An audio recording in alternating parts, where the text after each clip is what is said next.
I pulled my delivery van up to the glass tower precisely when the city's most powerful female CEO was kicking her 12th medical specialist right out of the conference room. 20 years in a wheelchair, millions blown on hospitals, research wings, and private consultations. Every single promise ended the exact same way, with apologies dressed up as science. I was just a single dad making a delivery, drop the sealed envelope and leave. But when I bent down to grab a dropped pen right near her chair's wheel, I saw her left toes curl inward in a way those expensive doctors totally missed. Everything changed from that moment forward. If you and I believe fate can flip in a single second, stick with me until the end. That pen smacked the marble floor at 11:47 in the morning. And nobody else in that massive room paid it any mind at all, except me. I'd been standing by the door for barely 2 minutes, clutching a padded bag and a signature tablet. Keeping my head down, I knew my place in a room full of high rollers. Tinted windows 40 stories up. A conference table big enough to seat a small government. The woman sitting at the head of it was Charlotte Whitmore, and she had just shut down a meeting with a panel of 6 elite medical specialists who flew in from 3 different cities and charged enough combined fees to pay my rent for the next 4 solid years. They gave her the exact same speech she had heard 11 times before. Her 20-year-old spinal cord injury was way too old, too established, and totally irreversible. The window for meaningful recovery, they claimed, had slammed shut long before she ever tried to pry it open again. Charlotte didn't yell or scream. She wasn't that kind of woman. She just went incredibly still, the exact same way deep winter ice goes still. And then, very calmly, she told every single one of them to get out. Theodore Sloan, the absolute most decorated neurologist in that room, hung back like his big reputation somehow earned him a softer kind of dismissal. It hadn't. Meanwhile, security had just buzzed me upstairs, because this specific envelope needed a physical signature from the executive on the label. I definitely wasn't supposed to witness any of this private drama. I'd stumbled into the tail end of something really heavy, and I knew it. So I did what any working guy in scuffed boots would do. I just became invisible. Then Charlotte's pen rolled off her wheelchair's armrest and hit the floor near her wheel. I bent down to grab it. Let's look closely here. From that exact angle, right at the level of her footrest, I saw her foot shift. The outer edge of her shoe brushed against the chair's cold metal frame, barely noticeable. But the toes inside that shoe, the little one and the next one, curled inward. A tiny half-second response, reflexive, completely involuntary, not dramatic but absolutely real. It was there. I slowly straightened my back. I held the pen out to her, saying nothing for a moment. Then I blurted it out, totally unable to stop myself. Her nerve pathways aren't completely gone. The room didn't react right away. It processed, then Dr. Theodore Sloan laughed. A sharp, brief sound with zero warmth in it. Jonathan Pierce, the company's chief operating officer, stared at me like I was a stray dog that just wandered through the wrong door. Madison Brooks, Charlotte's personal assistant, completely froze near the window. Charlotte Whitmore said absolutely nothing. She looked at me, really looked at me. My delivery jacket, my scuffed work boots, the deep exhaustion around my eyes. And then she asked the very first question she hadn't already known the answer to in a very long time. What did you just see? She gave me exactly 5 minutes to not 4, not 10, but 5. Everyone else was ordered to wait outside. Madison stayed behind. I was 35 years old, and for the last 4 of those years I had been a single father. My daughter Ava and I lived in a 3rd-floor, 2-bedroom apartment. We were lucky if the building's elevator actually worked most days of the week. I drove for a local medical logistics company. That meant my daily cargo was usually lab samples and sealed case files, never retail packages. I was incredibly careful with every single delivery, mainly because I'm careful with most things in life. Before I started driving, there had been other work.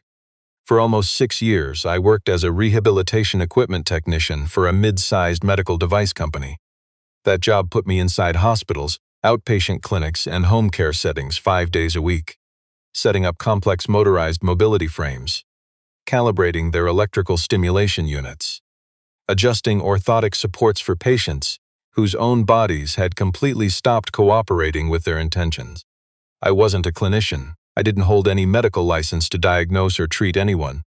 What I possessed instead was the very specific kind of knowledge that naturally accumulates when you spend 6 years watching patients try to come back from devastating injuries that experts have already written off. I had watched men in their 50s slowly learn to control their grip again after massive strokes. I had watched a 23-year-old woman bravely take her very first unassisted step 9 months after a brutal car crash left her declared permanently non-ambulatory. I had witnessed the tiny things that preceded real recovery, not just the big dramatic moments.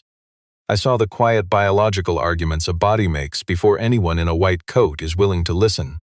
My wife, Rachel, had passed away 3 years before any of this happened.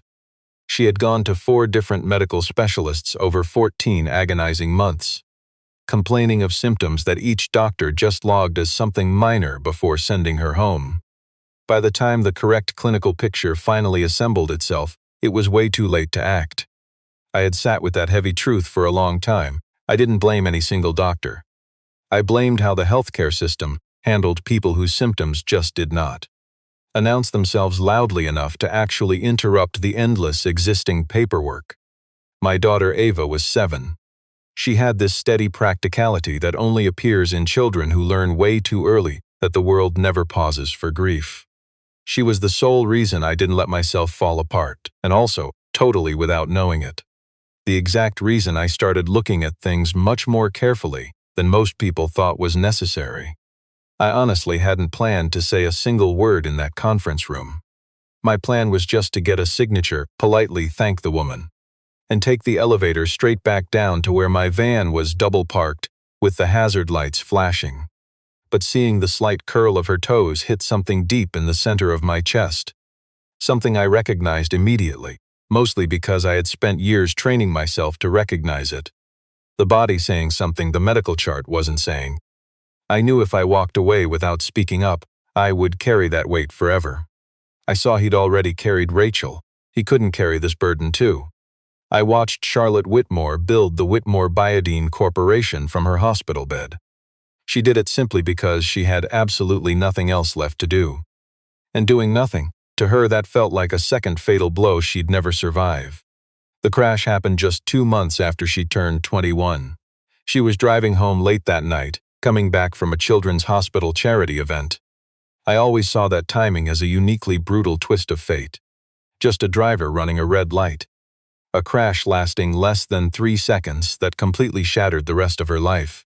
Every expert assessment in those early weeks confirmed it. Her paralysis was instant, total, and permanent. Her wealthy family threw every resource they had at the problem. Exclusive private clinics in 3 countries. Experimental rehab centers and countless spinal cord trials. Endless meetings with surgeons famous for their landmark research. But I noticed the prognosis never actually changed, no matter how gently the doctors spoke. By her 30th birthday, I saw Charlotte give up hope on a medical miracle. Instead, she demanded cold, hard results from her medical tech company, from all her staff and especially herself. I watched her turn every ounce of creeping despair into rigid, undeniable structure. Her firm grew into one of the biggest medical technology giants in the entire country. I saw it as either a beautiful story of resilience or just a very expensive excuse to never stop moving forward. I noticed she knew it was both. Here is the detail you and I need to notice. The public never knew about the strange sensations she stopped mentioning 10 years into her visits. A deep, burning feeling running straight from her lower spine down into her left thigh. A tightening when the weather shifted, something that felt to her almost obscenely real. Like live electricity buzzing in a space that wasn't supposed to have any power left. Every single time she mentioned those feelings, the doctors just brushed it off as phantom pain or random nerve misfires, or the brain simply denying a permanent loss. I watched her slowly give up. After hearing that same excuse, she just stayed quiet. If the big experts called it meaningless, she finally decided it meant absolutely nothing. Then there was Jonathan Pierce, 11 years at the company. He handled all the daily operational flow. He ran the structure so perfectly that Charlotte relied on him blind. I noticed she never even saw it. Until lately, she never grasped how much of her daily life passed right through his filter. I saw Jonathan wasn't malicious. He honestly thought keeping things stable and quiet was the absolute best way to protect her. Over time, I watched him confuse her actual comfort with his own desire for smooth efficiency. Dr. Theodore Sloan was the medical consensus. I saw him treat Charlotte just twice over those years. He published 3 research papers using her trauma without ever naming her. He walked into every single room with that smug confidence, treating his personal opinions as unquestionable medical facts. Look, neither of those men were ever cruel to her face. But I noticed the truth. They had both just stopped looking. Watch this closely. She gave Edward 5 minutes and I saw him shatter every single expectation she had. You and I know I never promised to heal this paralyzed CEO. I stated this plainly right from the start. I spoke with a bluntness that caught everyone in that boardroom completely off guard. I'm no physician. I couldn't offer her any formal medical diagnosis. I admitted I could be wrong, but if the spinal cord damage was truly as final as 20 years of medical files claimed it was, then 3 physical details I noticed in the last 90 seconds just didn't fit. I laid out the facts without theatrics. First, the muscle mass in Charlotte's left calf wasn't consistent with 2 decades of full wheelchair disuse. Complete long-term paralysis always creates a very specific atrophy pattern. I'd seen it in dozens of mobility patients, and her left leg just didn't match up. Her outer ankle had actually shown a micro-response to cold contact when the freezing metal wheelchair frame pressed against it. And the wear pattern on the left heel of her orthopedic shoe looked subtly different from the right.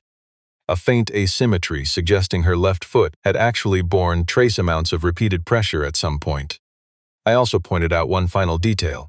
When she reached across to grab a folder off the table, I saw the hip flexors on her left side engage a half beat before her arm hit full extension.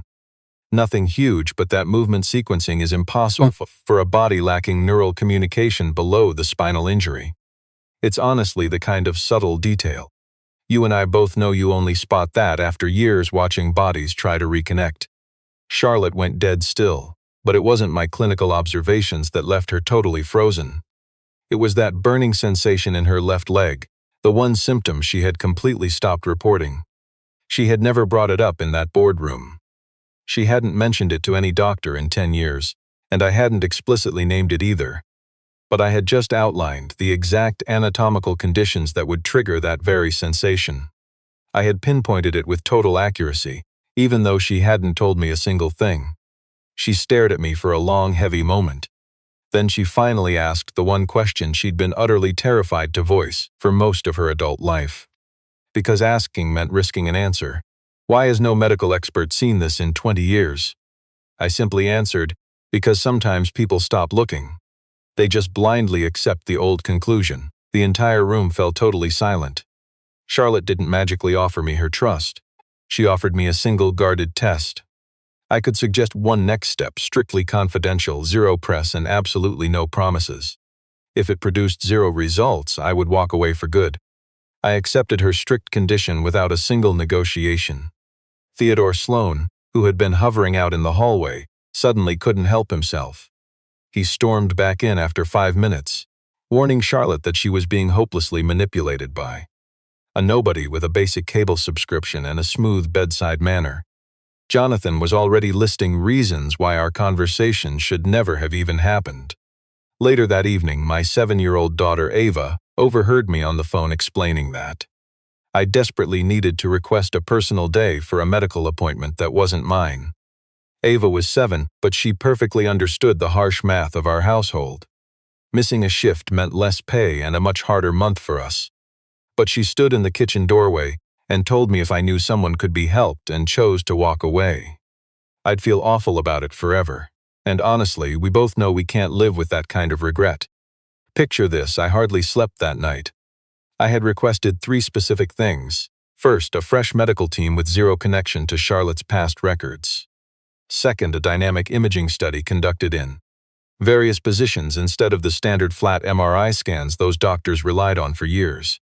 Finally, a complete pull of the original surgical and recovery records from the crash itself, which in these older cases usually gets separated from the main file and completely forgotten.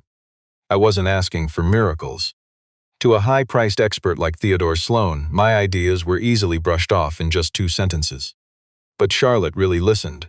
She had the sharp focus of someone who had learned to spot the difference between genuine, hard-earned knowledge and doctors just putting on a performance. She only had one strict condition for me. If this new test found absolutely nothing, I was done. Banned from the building, fired from the route, and completely cut out of her life. I accepted her terms. I think she respected me for not backing down. The testing was booked for the very next Thursday. I dropped my daughter Ava at a neighbor's house and took an unpaid day off work. Losing that day's pay really hurt. Ava's upcoming school tuition was due in exactly 11 days, and my tight budget left absolutely zero room for any financial mistakes. I stressed over that cash while driving to the clinic. But then my mind drifted to Rachel, and the money stopped mattering so much. The facility was run by Dr. Olivia Grant, a brilliant neurologist who left a long career in academic research to return to hands-on clinical work. She actually wanted to be useful instead of famous. She took Charlotte's paperwork with a very clear, skeptical look. Think about it. A delivery guy outsmarting 12 trained specialists? She had heard wild theories like this before, and they almost always ended in heartbreak.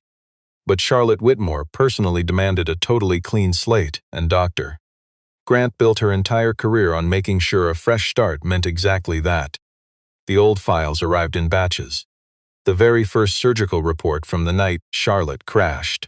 20 years old, scanned from fading paper, it had a handwritten note right in the margins.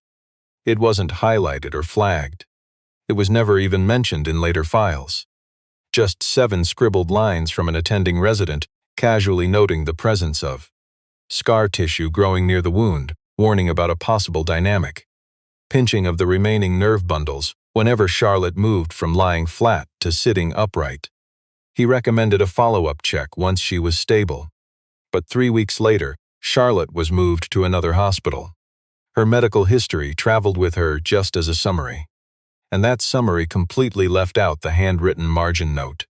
Stick with me here. 20 years of expert diagnoses rested on a file missing one paragraph. Thursday's fresh nerve testing finally proved what my careful reading of her old medical chart suggested was entirely possible. Faint but very real nerve signals moving through her left leg.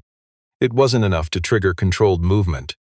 Nowhere near enough for the experts to call her spinal injury incomplete. But it was documented. Measurable in a body everyone said had been dead to those signals since the first year after her tragic accident. I watched Grant's face change twice during our review. The first time was right when the EMG results printed out. The second was when the dynamic MRI revealed a wedge of calcified scar tissue pressing hard against the back of her remaining nerve. Tissue that squeezed the nerve bundle far worse when Charlotte sat in her wheelchair than when she laid flat, explaining exactly why 20 years of lying flat medical scans had completely missed the actual preserved nerve function. I noticed Charlotte didn't celebrate at all when we heard. She just sat there in her chair, totally silent, absorbing it. And when she finally spoke, she wasn't talking about hope. She talked about those 20 years. 20 years of believing a lie fed to her by experts who had absolutely no idea they were missing the truth. 2 decades of building her whole life around a flawed diagnosis. The anger radiating from her was massive yet completely silent. I just stood by the doorway, keeping my mouth shut. I knew I hadn't exactly handed our CEO good news. I had given her something much heavier and more complicated. Hard evidence that her paralysis was actually in part avoidable. You and I know how the medical system works.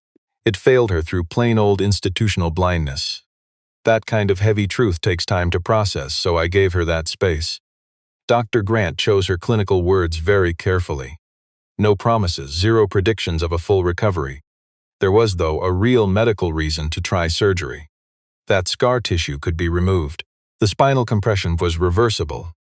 The remaining transmission signals, while very weak, pointed to a spinal pathway that had never actually died, just blocked from reaching her legs by physical obstruction and 20 years of total disuse.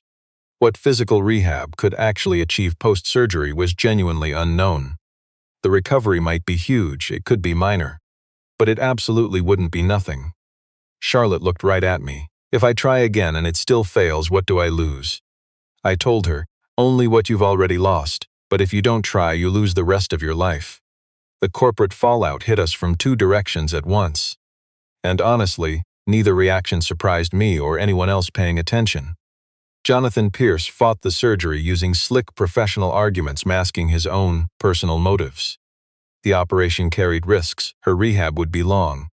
Charlotte's whole public image as the corporate CEO. Stable, powerful, defined, relying on total predictability. A failed operation would instantly trigger the exact PR nightmare that spooks big investors. You and I know he wasn't wrong about those risks. But he was absolutely dead wrong about everything that actually mattered. Because Jonathan was obsessing over the company, while Charlotte fought to reclaim her body. Listen to this. Theodore Sloan released a publicist statement without naming Charlotte directly. It warned against patients chasing unproven clinical opinions from totally unqualified sources. He complained about this supposed trend of hope peddling in chronic illness circles, claiming that long-term wheelchair patients were highly vulnerable to emotional, medically unsound treatments. He meant me. He completely ignored the EMG results and that marginal note I spotted. He never read them. Within 72 hours, photos of me walking into that independent clinic with Charlotte leaked everywhere. The gossip channels framed them as proof of a delivery driver who had staged some dramatic stunt to worm his way into a wealthy CEO's life. You know how fast a juicy rumor spreads, right? It completely exploded. By the weekend, my daughter Ava came home from school repeating a classmate's nasty rumor. Was her dad scamming a paralyzed lady? I drove home that Friday night in total silence. I never expected an easy win, but them targeting me through my little girl hit way harder than the rest.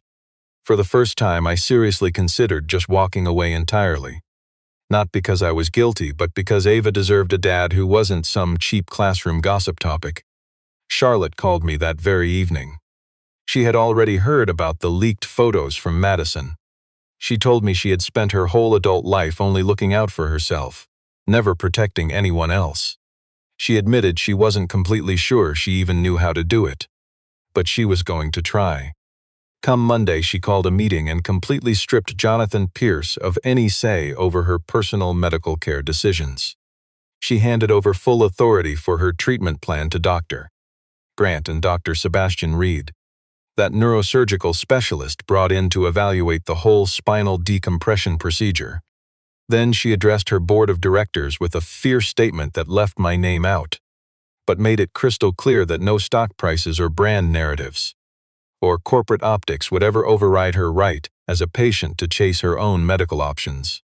Jonathan was not officially fired. He stayed chief operating officer, but she forced him out of the inner circle he had controlled for 11 years. Charlotte finally signed that surgical consent form on a Tuesday. Her hand was perfectly steady. Any trembling waited until she was totally alone. Dr. Reed explained the procedure like a pro. He gave it proper weight and offered absolutely no false comfort. The goal wasn't to magically fix 20 years of wheelchair reliance in one afternoon. The goal was simply removing a physical block that the experts missed decades ago, free up the compressed tissue, and finally fix the postural damage that had made her spinal compression worse for years. You and I know the gamble. Her nervous system was completely out of his control.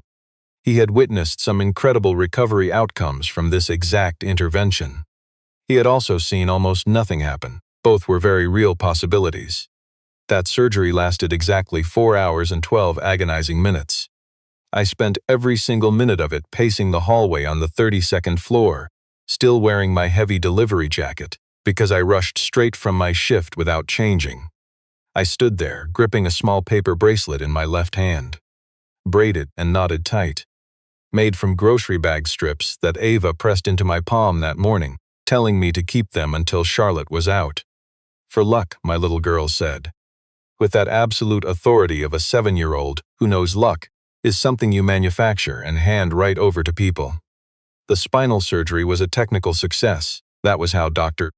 Reed described it to me, and he was completely right. Because those first few days didn't look like any kind of success that you or I would actually recognize. Charlotte's left leg stayed heavy and completely unresponsive.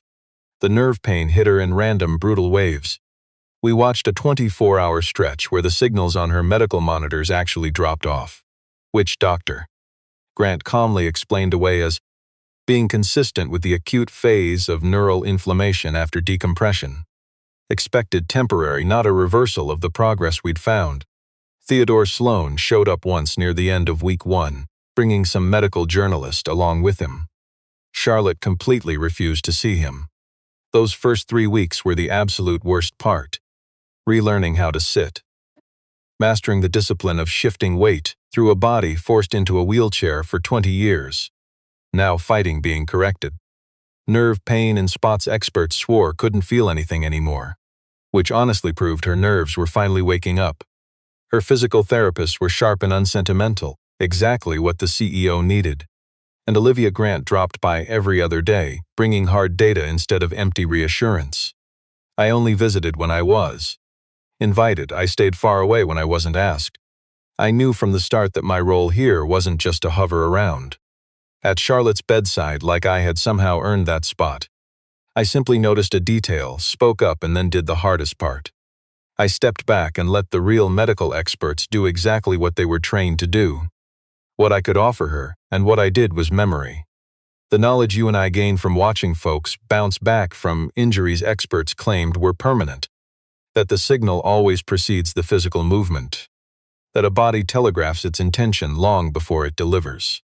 That the absolute worst thing someone in recovery can do is confuse a lack of immediate results with a total lack of progress. Then, on a Tuesday during her 4th week, Charlotte flexed the muscle group right along her left inner thigh. Deliberately, holding that muscle contraction for 3 full seconds. The rehab equipment logged it, Dr. Grant checked her laptop, glanced at Charlotte, and stayed totally quiet. The numbers on that screen already said everything way more precisely than words could. On a Thursday, deep into the 7th week, using a locking leg brace, a walking frame, and Dr. Reed flanked by 2 therapists, plus Madison watching from the door, Charlotte finally stood up.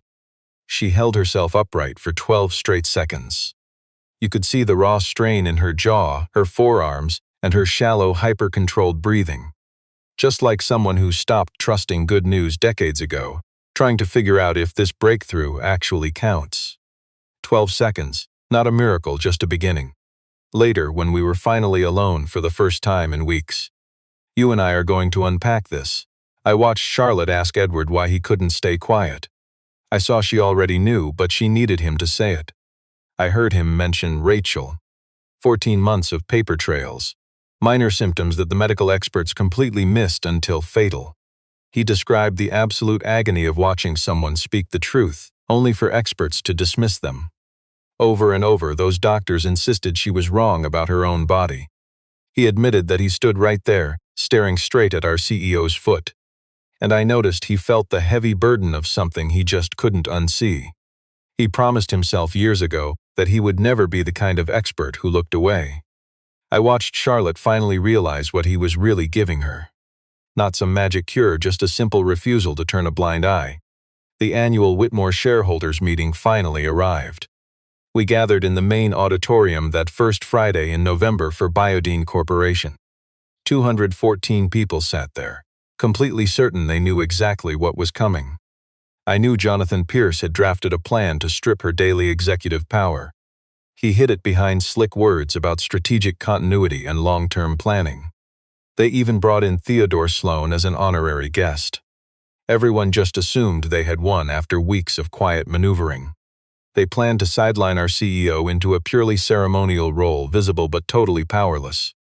I watched her roll into the room. Every single person who bought into the boardroom rumors noticed that immediately. I could see the smug little victory on the faces of the transition planners.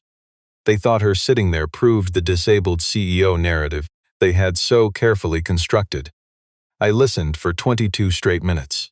She didn't say a single word about her surgery or physical recovery. Instead, she called out the experts for treating tired old conclusions like permanent facts. She tore into a medical technology company where the internal evaluation protocols for chronic conditions had sat rotting and unchecked for 9 whole years.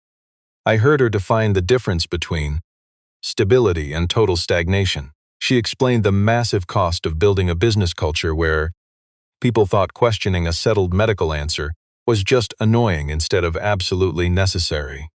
Then she quietly asked Madison for her walking aid. You and I both know what shock looks like. The whole room froze about 3 seconds before she actually did it. I watched Charlotte push to her feet. I saw the raw effort. Nothing was hidden or faked. I stared at the visible brace and her white-knuckled grip. I counted 4 slow steps from the podium, deliberate and incredibly real. Then she stopped, turning to face a crowd of experts who had spent 20 years believing her ability to walk was permanently gone. Nobody breathed. I saw Jonathan Pierce sitting with his fancy transition documents right in front of him, hands completely frozen. From her new vantage point, because she was finally standing on her own. Our CEO declared 4 new actions, an independent audit of the chronic condition patient pipelines. Next, a funded program for reevaluating old cases. Cases experts ignored as static or terminal for over 5 years. Our lesson, a structural firewall separating corporate suits from real patient medical authority. She demanded the immediate removal of Jonathan Pierce, stripping his control over her personal medical decisions. She publicly admitted letting him have that power was a mistake she'd never repeat. She never said my name out loud. She didn't drag me onto the stage or point me out to the crowd. At the end, she told them the one who finally asked the right question wasn't the doctor with the fanciest medical degree in the room. It was just someone who actually bothered to look closely at a reality sitting right in front of him. Almost as one, the entire audience turned around to scan the back rows, searching for me, standing there in a borrowed dark suit. It was way too wide in the shoulders. I just leaned against the emergency exit wall. I didn't wave, I didn't say a single word. I just absorbed the moment with the same quiet observation I'd used since this whole ordeal began. Honestly, the silence made it mean so much more. 2 days after that meeting, Charlotte called me into her office to offer a check. The money was definitely life-changing. I turned it down once, then twice. Charlotte being Charlotte, a woman who didn't build an empire by begging, simply put the check away. She never offered it a third time. Instead, she offered me a real job. Not some fake prestigious title meant as a reward for being a good Samaritan. An actual working role inside a brand new initiative she was building. A program designed to formalize my instincts, giving a real voice to everyday frontline observers. The technicians, the support staff, and the logistics coordinators who pass through hospital halls daily but lack any medical authority, could finally flag vital clues to a team ready to take action. Not making medical diagnoses, just catching the crucial data points the system usually ignores completely. She named it the Second Look Initiative. It wasn't exactly poetry, but it hit the nail right on the head. I needed 3 days to give my answer. I wasn't hesitating over money. The pay was fair and the mission mattered, but I worried about the lifestyle it demanded. I honestly wasn't sure I belonged in that high-stakes corporate world she was pulling me toward. I didn't feel like a guy who belonged in glass skyscrapers or stuffy boardroom strategy meetings. I was just a regular guy who drove a delivery van, packed lunches, and helped my 7-year-old daughter practice reading every single night. But Ava looked at me with that pure, simple logic only a kid possesses before adulthood ruins it. She said if this new job let me help more folks than delivering cardboard boxes did, I should probably just take it. So I said yes. Building a real friendship with Charlotte was slow and deeply careful. That's how real connections work when 2 people have both suffered massive losses they can never truly get back. Neither of us rushed it. We didn't label things before we fully understood them. What grew between us was this rare deep respect. We'd witnessed each other pay a very heavy emotional toll. Not faking strength or pretending things were easy, just being truly present during an incredibly difficult journey. Charlotte kindly invited me to bring my daughter Ava along to the Foundation's big launch event. It amazed me how naturally Ava accepted Charlotte's company without any fuss. Absolutely zero shyness. She has that simple childhood bluntness, the kind where she decides in 3 minutes flat if an adult deserves her time. It showed Charlotte and me something we weren't quite ready to say out loud yet. Charlotte was 11 weeks post-surgery when she finally showed up at the big official launch. For our Second Look initiative, right at the Whitmore Biodine headquarters. She rolled in using her wheelchair, actually stood up for her opening remarks, then sat back down. Standing for long stretches was still incredibly tough for her, and it would be for a while. She realized faking it was just a massive drain on energy she needed for much bigger things. Her recovery was absolutely real, still very much incomplete and entirely hers. She managed short trips using just a forearm crutch. The pain hit most afternoons, though she usually kept it under control. Physical therapy stayed at 3 days a week, and that wasn't changing anytime soon. She wasn't the woman she could have been if that accident never happened, or if the doctors had actually caught that spinal compression in year 1, year 5, or year 10. She was exactly who she was now, and she finally quit comparing herself to some imaginary, uninjured version from the past. I ran the initiative's field observation program from my new 14th floor office. I still drove my daughter Ava to school every morning. And I still kept our third-floor apartment in that building with the notoriously unpredictable elevator. You'd be amazed, in 6 months we found 19 medical cases flagged purely by non-clinical staff. 3 of those actually led to entirely new, corrected diagnoses. One even required life-saving surgery, a procedure that, according to Dr. Grant's own assessment, absolutely changed the entire rest of that patient's life. During the launch, I watched Charlotte talk to a small group of patients in our new program. She told them the biggest turning point in her life wasn't the complex spinal surgery. It honestly wasn't the grueling recovery. It wasn't even taking those first 4 steps in front of 200 cheering people. The biggest turning point was just an ordinary morning when someone who had zero obligation to speak up, namely me, bent down for a drop pen and completely refused to pretend I hadn't noticed what I saw. Once the main event wrapped up, everyone spilled out into the sunny courtyard. The afternoon was incredibly clear and cool. Ava tagged along with me, which she did a lot whenever Charlotte had free time. My daughter was sprinting in these big, wild circles, tearing across the pavement with that pure, chaotic energy of a kid who's been trapped indoors all day and finally broke free. Charlotte just smiled, watching her from the stone steps. I stood just a few feet away. We hadn't put a label on our relationship yet. Neither of us felt rushed, mostly because we'd both learned the hard way over the years, through totally different kinds of heartbreak, to just let things naturally unfold before rushing to slap a title on them.